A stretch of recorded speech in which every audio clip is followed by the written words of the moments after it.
Please, the third word.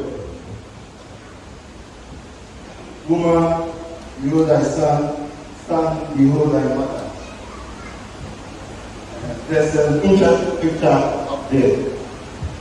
Ideally, I would have wanted to go around and ask your opinion about this picture, because it paints 1,000 words and it's pregnant with 1,000 questions. But because of time constraints, I'll just go straight to it. One question which stands out. This is the foot of the cross. And there are a lot of people. So I want to ask you today, where would you be? Because there are 3 types of people in this picture. The first people are the Roman soldiers. They were at the foot of the cross because it was their duty. The second group of people, John and the Marys, they were there because of the love of Jesus. And the third group of people were there because they were prepared for the crowd. And they wanted to see what was happening. So there were 3 types of people on the cross there. And I'm asking today, which group are you in? Are you in the first group? You come to church because it's just a duty. You come to church just because it's your turn to sing, or it's your turn to read. Or you come to church because it's your turn to carry repentance. Or you are the second group of people who genuinely love Jesus and have genuine love for the church and to celebrate the holy mysteries. And the third, are you part of the crowd who want to come and see what's happening? They want to see if somebody has released a new car or somebody has released a new state. Which group of people are you? But for today, the third word, emphasis is given on the second group of people. That is Mary and the John. Because Jesus entrusted Mary as John's hands and John into Mary's hands. So I want us to focus on the second group of people. That is the love of Jesus. So I speak in the name of God the Father, God the Son, and God the Holy Spirit. Jesus established a relationship between Mary and John. And so for our reflection this afternoon, there are 3 R's. R-3 R's I want us to look at. And the first R is responsibility. Responsibility. Responsibility is the act of having a work to do something, having to deal with something. And that's the first R, responsibility. Jesus gave Mary the responsibility to be the mother of John. And Jesus gave John the responsibility to be the son of Mary. And so the first thing that comes out is family life is very important. Because Jesus has established that family life is important. It doesn't matter which family you are coming from. It doesn't matter if there's some adefio or consanguinity or something in your family. You should still be proud of your family. Because you are not in your family by mistake. John and James, son of Zebedee, their father was a fisherman. Maybe in this day and age, fisherman. But Jesus told them that we are going to be fishers of men because of the family they were in. So wherever you are, you should be proud of your family and you should know that you are in a particular family to make the difference. You are the point of difference in your family. And so wherever family you are, praise God to let you know your purpose in that family so you can live the greater glory in that family. And so for the responsibility, I want us to look at 2 things. The parent's responsibility and the son's responsibility. Because that is what was focused on. Parent's responsibility. It's pretty straightforward. Because Proverbs 22 verse 6 will tell that train up a child away, that when he grows, he may not depart from it. But even that statement is pregnant with a lot of questions. Which way are you going to grow your child in? And so my answer to this is in Deuteronomy 6, 4-9. Deuteronomy 6, 4-9.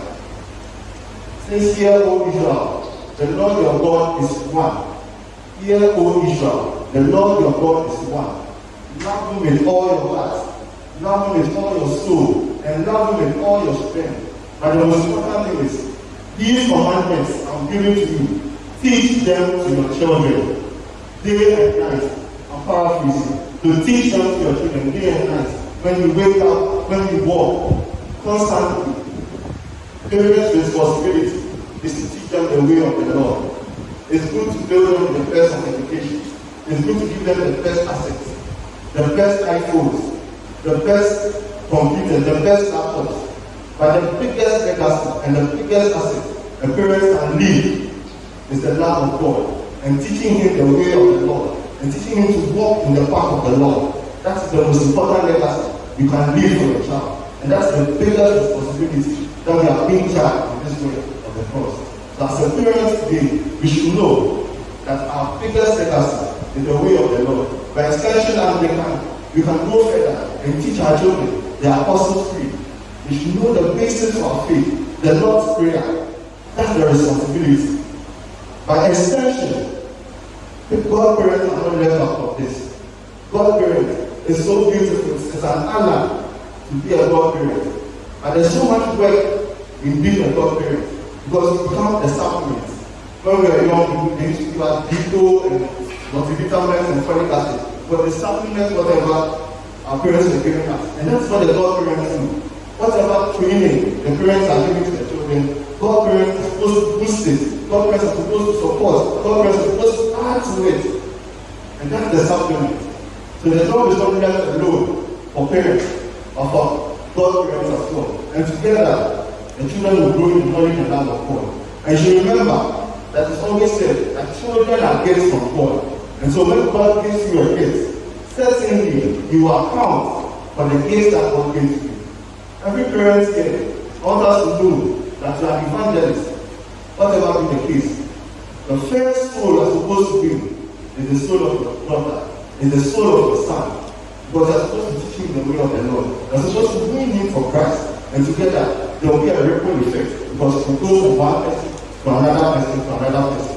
So that's the parent's responsibility. On the other hand, children, my young ones are sleeping. Jessica, Ruth, wake up. Oh, this is for you. Okay? Parents, the simple thing is the strict commandment. Honor the parent, the father, honor the father and the mother. I mean, most of the time we limit it to obey. But honoring somebody is giving somebody the esteem. Honoring somebody is giving somebody enough honor. And for young ones, we cannot repay whatever our parents do to us. But the little thing they can do is to appreciate their efforts and appreciate their sacrifice. As children, you appreciate what mommy has done for you. You appreciate what daddy has done for you. I know most of us here are older, but even up to now, if you are privileged to have our parents still living, we should be able to thank God for seeing us to where we are. But it took a lot of effort and it took a lot of sacrifice. I was calculating something for someone during the week, and if you see the amount of school fees, amount of camp money for school, extra classes that parents are going to pay for their children, even in an academic year. And even this year is so tight because of the COVID situation, they are going 4 things to 3 to complete, and they start a new academic year to 4 school fees. So imagine, parents can put all this money together. So you need to appreciate their effort, because they could have used this money for something else. So please, Jessica, Ruth, I'm coming because you are sleeping. That's what I'm calling you out. So please, appreciate what mommy does for you. Okay? And when you appreciate it, Jesus appreciated what his mother did for him. And that is why he wanted people back to town. To John, to take care of him. So if you cannot do anything at all today, when you wake up every morning, thank you, mommy. Thank you, daddy. Okay? So the second R is relationship. Relationship is basically a connection between 2 things. Relationship is a connection between 2 things. And what Jesus did was he created a relationship between Mary and John and Mary. John and Mary were not related by blood, but still we came together as mother and son. And that is the highlight of a Christian relationship. I don't have to become you and God can call who you are, and then we become the best of friends or not the best of relationship. You can call Kofi Bruce and Kofi Brockman, but because of the love of God, you can forge together and build a solid relationship with Christ. John was at the cross, near the cross, because of his love for Jesus. If you watch the steps of John was with Jesus all through the way. And he was there that John got Jesus' own beloved. He was there at the foot of the cross because of the love of Jesus. Mary as a mother went through all the journey with Jesus and was also there because of the love of Jesus. So there's a common thing which was flowing through both of them, and that is love. And that is the basis for every relationship. The relationship is based on love. Every relationship is based on love. And since we are here, that should be the basis for our relationship in this church. Everything should be formed on the premise of love. Everything should be formed on the basis of love. Everything should be formed on the platform of love. It's difficult. It's difficult because we come from different areas. It's because we come from different backgrounds, different upbringing. But love knows no boundaries. And so together, we can form together. It's like stainless steel. We learned about alloys in school. When you put two metals or two non-metals, they become bigger and better. And so when we come from a different background, also come from a different background, together we can make experts. Sunday service, every week, is a typical example. Because there are several moving parts. The choir is doing their part, the priest is doing his part, congregation you are doing your part. And so together, if we all do what we are doing in love, we'll see that together all the moving parts will come together and the glory will come to Jesus. Matthew 5:14 says, you are the light of the world. And so everybody has his own light. Together, everybody has his own light. You have your light, you have your light, you have your light. And so when the light comes together, God's glory shall be revealed. But when we come together here, and there's a lot of pulling down and talking about each other and backbiting, we are dimming everybody's light. And the more we dim everybody's light, that is where the devil resides. But the devil resides in darkness. So together, let's bail everybody out. Let's celebrate our success. Let's be happy for everybody. Let's say thank you to everybody. Let's enjoy what everybody is doing. Let's criticize in love. Let's walk in love. And together, the light will shine. And God's glory will be tied in glory revealed in all our lives. That's the second one. But let me not forget this. First Corinthians says, always we make that mistake and we limit it to marriage couples. Love is kind, love does not envy, all those things. But it's applicable to all of us. So together, examine yourself in your guilt as individuals, as friends. Are you members of each other? Do you boast? Do you take record of evil doing? That is not love. So today, that relationship Jesus is talking about is telling you to explore that love. Explore that hatred and come together. Let's go together in love. The third R is reward. Reward. Mary and John at the foot of the cross. Three things happened. Three important things happened. One, near the cross of Jesus. That was one. They were near the cross of Jesus. The second thing, Jesus saw them. Jesus saw them. And the third thing was silence. Was all the period, Mary was silent. So let me take you through.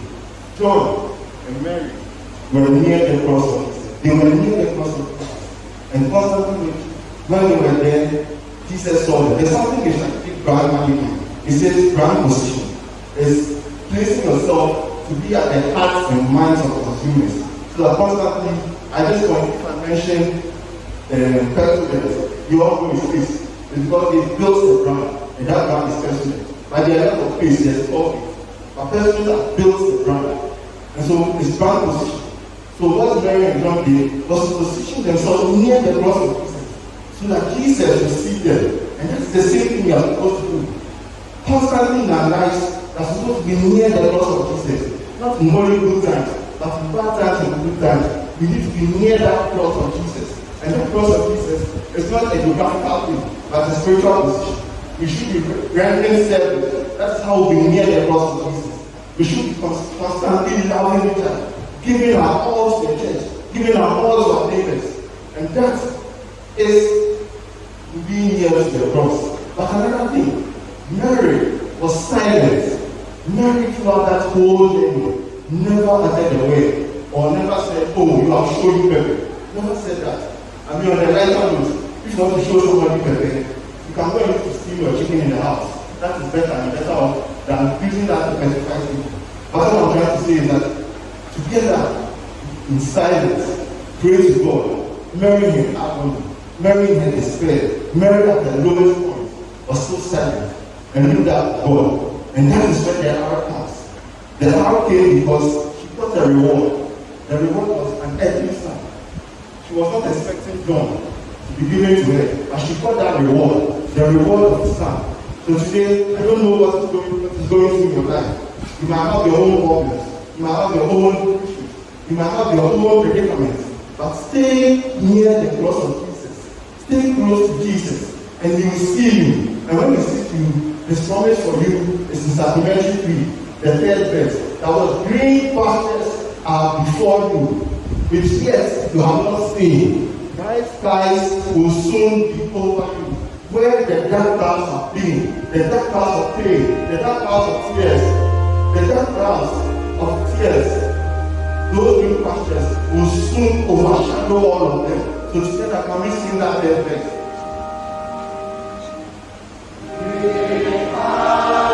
Sing it with faith, because that's going to be your portion.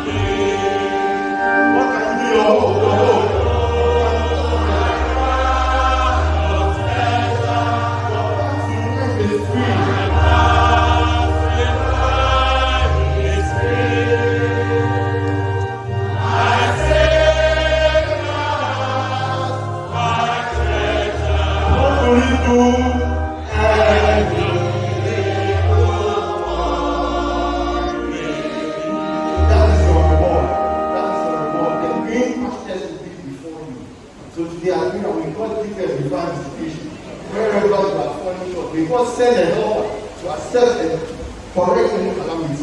In the mighty name of Jesus, I pray. In the name of God the Father, God the Son, and God the Holy Spirit. Amen.